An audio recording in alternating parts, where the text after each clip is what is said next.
Kanalımdan ve mutfağımdan herkese merhabalar. Bugün sizlere mis kokulu erik marmelatı ve erik reçeli nasıl yapılır onu göstermek istiyorum.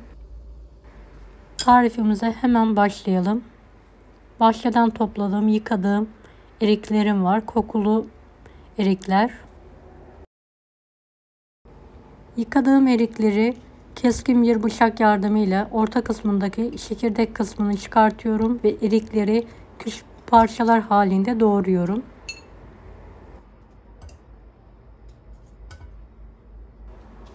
Bir kase dolusu eriğin çekirdeklerini çıkartarak küçük küp halinde doğramaya devam ediyorum eriklerim bitene kadar.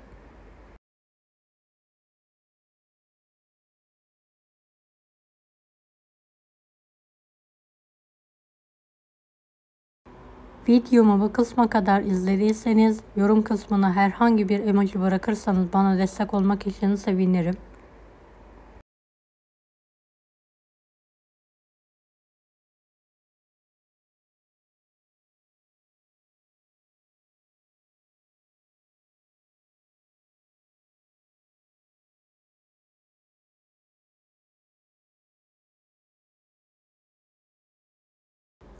Dilerseniz daha farklı şekillerde de erikleri doğrayabilirsiniz. Ben küçük küp halinde doğramayı tercih ettim. Özellikle kokulu eriklerden yapmanızı tavsiye ederim. Reçeliniz ve marmelatınız mis gibi kokar. Evet, doğradığım erikleri tarttım. 1,5 kilo eriğim geldi. Büyük bir tencereye alıyorum. Üzerine 1,5 kilo da toz şeker ekliyorum.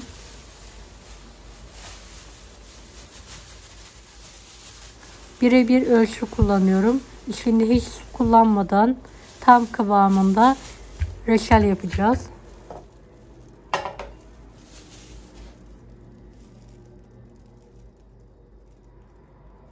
Evet, şekerle eriği bir kaşık yardımıyla güzelce karıştırıyorum. Karıştırdıktan sonra kapağını kapatarak buzdolabında bir gece sulanması için bekliyorum.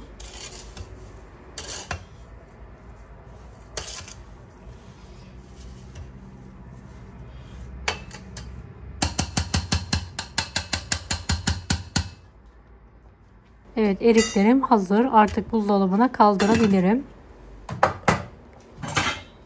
Kalan erikleri de yıkadım. Büyük bir tencereye alıyorum. Üzerine hiç su eklemeden kapağı kapalı bir şekilde ilk aşamada kısık ateşte olacak şekilde pişirmeyi bırakıyorum.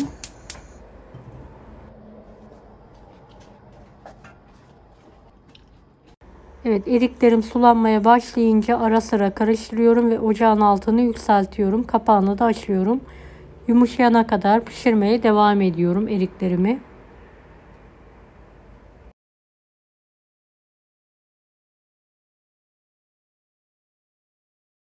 Evet, gördüğünüz gibi eriklerim artık püre haline geldi. Altını kapatarak bir süzgeç yardımıyla süzüyorum ve soğumasını bekliyorum. Soğuduktan sonra elimle çekirdek ve kabuk kısımlarını geçiriyorum.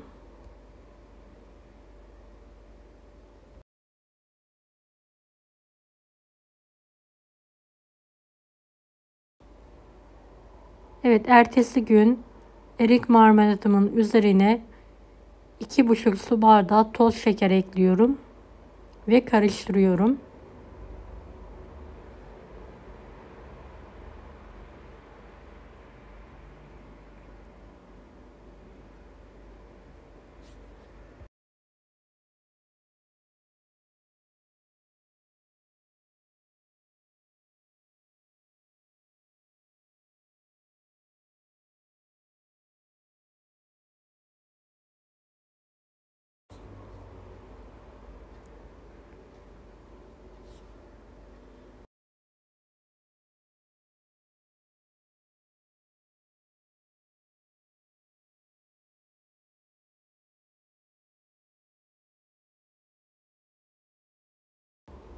Evet, bir gece şeker ve eriği buzdolabında bekletmiştim.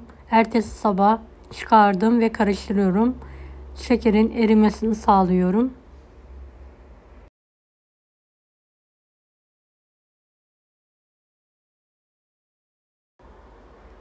Evet, marmelatımı ve reçelimi orta ateşe aldım. Kendi halinde kaynamaya bırakıyorum. Ara sıra da reçel ve marmelatımı karıştırıyorum.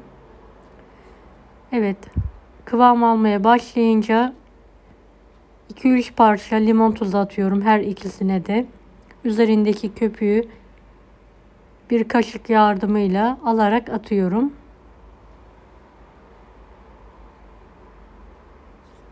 Evet, marmelatın üzerindeki de köpükleri toplayarak atıyorum.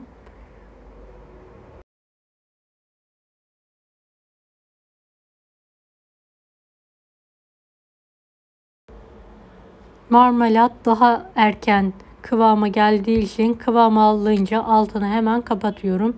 Reçeli kaynatmaya bırakıyorum kıvam alana kadar.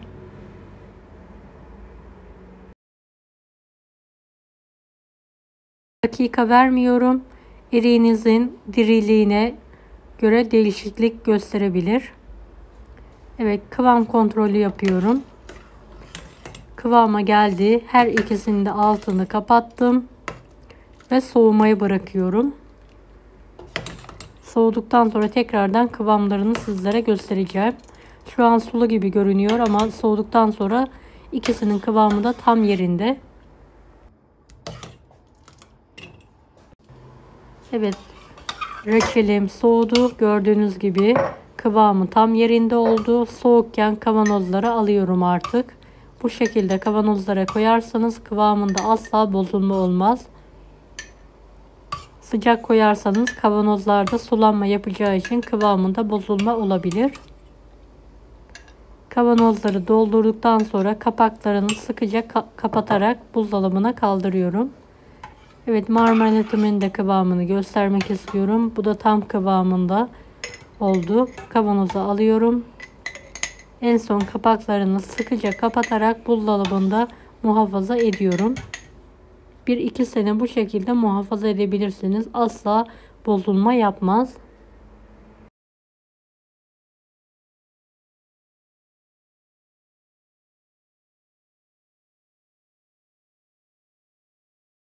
Evet, yakından ikisinin de tekrardan kıvamlarını göstermek istiyorum. Tam kıvamında erik marmelatı ve reçeli oldu. Mutlaka denemenizi tavsiye ederim. Deneyecek olanlara şimdiden kolaylıklar dilerim. Kanalıma ücretsiz abone olmayı unutmayın. Bir dahaki videolarda görüşmek üzere. Allah'a emanet olun. Hoşça kalın. Daha farklı tarifler için bunları da izlemeyi unutmayınız. Afiyet şifa olsun herkese.